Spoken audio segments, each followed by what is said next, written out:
John Sheahan is a former Las Vegas police sergeant on the SWAT team. And John, we want to take this opportunity because these bump stocks are at the center of such a hotly debated issue in Washington right now to learn something. What exactly are these bump stocks? Yes, Sandra, good to be with you again. A bump stock is a stock that's installed on, replaces the stock that is on the semi-automatic assault weapon, and it's got a spring-type system in it where, as the weapon recoils, the inertia of that recoil allows it to come back and cycle quicker, where you just leave your trigger finger in place at one time, at one position, and it allows that weapon to cycle at a fast rate. It's just another way of taking a semi-automatic rifle and turning it into a fully automatic machine gun. But it doesn't actually do so, right? It doesn't become classified as a fully automatic weapon with this conversion kit. Can the average, but it fires as one, right? Is that the distinction to be made?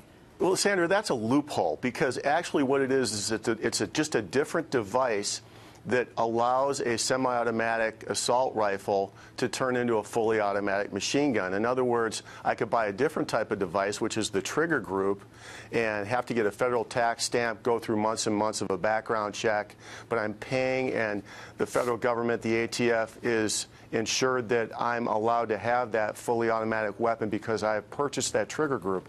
What this allows you to do is get a very similar, if not exact same type of action out of that weapon, but not have to go through the federal background check. So really what it's doing is it's still allowing you to make it into a machine gun. It's sort of a loophole device. This sounds like a complicated issue to many of us. Is this something the average civilian who wants to make this conversion, is this something they can learn to do? Is it easily learned? Is it a complicated process?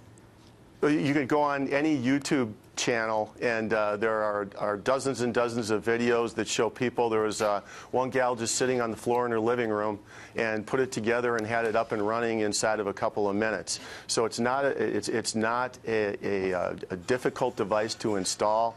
Pretty much anybody that knows their way around their firearm is going to be able to put this in. So, John, the Wall Street Journal editorial board wrote this up this morning on possible gun legislation. And they wrote, Congress could outlaw bump stocks, but how does it outlaw a technique? The practice of quickly bumping a trigger with one's finger to engage in rapid fire long predates bump stocks or other accessories.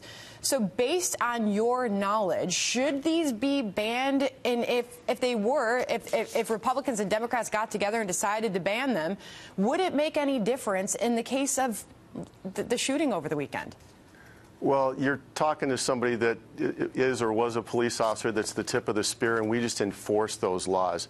So whether that's happens or not is not, in my opinion, really doesn't matter. Do I believe in the Second Amendment? Yes. Do I believe that people should have the right, if they want to possess a fully automatic weapon, if they go through a federal background check, if they pay the money, if they get the tax stamp, and we are reasonably assured that they are allowed to use those weapons? Yes. But should anybody in the public, emotionally unstable people, psychologically unstable people, as undoubtedly our shooter was, be able to get something like this as easily accessed, which does exactly the same thing, I think is what is in question today.